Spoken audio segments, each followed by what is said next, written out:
Hello friends, welcome to our channel. Non stop breaking న్యూస్కి స్వాగతం. ఎవరైతే మన ఛానల్ ఫస్ట్ టైం చూస్తున్నా ఎవరైతే ఉన్నారో ప్రతి ఒక్కరు కూడా మన ఛానల్ని సబ్స్క్రైబ్ చేసుకోండి. సబ్స్క్రైబ్ చేసుకున్న వెంటనే బెల్ ఐకాన్ గంటను ఆన్లో పెట్టుకోండి.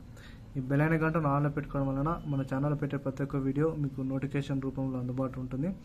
అందరికంటే ముందుగా మీరు చూడడానికి అవకాశం అనేది ఎక్కువ శాతంగా ఉంటుంది. కాబట్టి ప్రతి ఒక్కరు కూడా సబ్స్క్రైబ్ చేసుకోండి.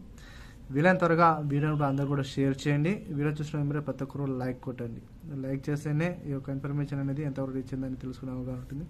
అదేవిధంగా ఉద్యోగులకు సంబంధించి, పెన్షన్లకు సంబంధించి తెలంగాణ ప్రజలు కానీ ఆంధ్రప్రదేశ్ ప్రజలు కానీ ఎవరైతే ఉన్నారో ఉద్యోగులకు సంబంధించిన పెన్షన్లకు సంబంధించిన ఏమైనా డౌట్స్ ఉన్నా కూడా ప్రతి ఒక్కరు కూడా కామెంట్ కూడా తెలియజేయండి. ప్రతి ఒక్క కామెంట్ కూడా రిప్లై ఇవ్వడం జరుగుతుంది. తద్వారా ప్రతి ఒక్కరు కూడా ఇన్ఫర్మేషన్ అనేది అందరూ కూడా షేర్ చేయండి. ఇంకా లేట్ చేయకుండా వివరాలకు వెళ్ళిపోయినట్టయితే, ఉగాది కానుకగా భారీ సంఖ్యలో డిఏ అదేవిధంగా ఐఆర్ అనేది దాదాపు 38% విడుదల చేయాలని కూడా సుప్రీంకోర్టు అయితే సంచలన వార్త అయితే తీసుకురావడం జరిగింది. దీనిపై 22 రాష్ట్రాల ముఖ్యమంత్రులు అసెంబ్లీ సాక్షిగా ప్రమాణం అయితే చేయడం జరిగింది.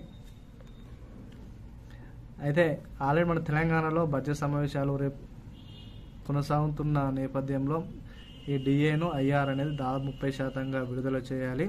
ఉగాది కానుకగా ఆంధ్రప్రదేశ్లో ఇటు తెలంగాణలో ఉద్యోగస్తులకు సంబంధించి అదేవిధంగా పెన్షనర్లకు సంబంధించి వారిని ఆదుకునే దిశగా ప్రభుత్వం అయితే ఈ పండగ వాతావరణంలో ఈ యొక్క డిఏను ఐఆర్ను 38% ఉండేది. గతంలో చూసుకున్నట్టు 36% ఉన్న దీన్ని దాదాపు 2% పెంచి 38% ఇవ్వాలని, అదేవిధంగా ఫిట్మెంట్ను కూడా దాదాపు ఎక్కువ సంఖ్యలో రిలీజ్ చేయాలని కూడా పేర్కొనడం జరిగింది. దీనికి సంబంధించి కూడా దాదాపు 1200 కోట్ల బడ్జెట్ని అయితే కేటాయించడానికి అవకాశాలు అయితే కనబడుతున్నాయి. వీడియో నచ్చినట్లయితే లైక్ చేయండి, అందరూ కూడా షేర్ చేయడానికి ప్రయత్నించండి. Thank you.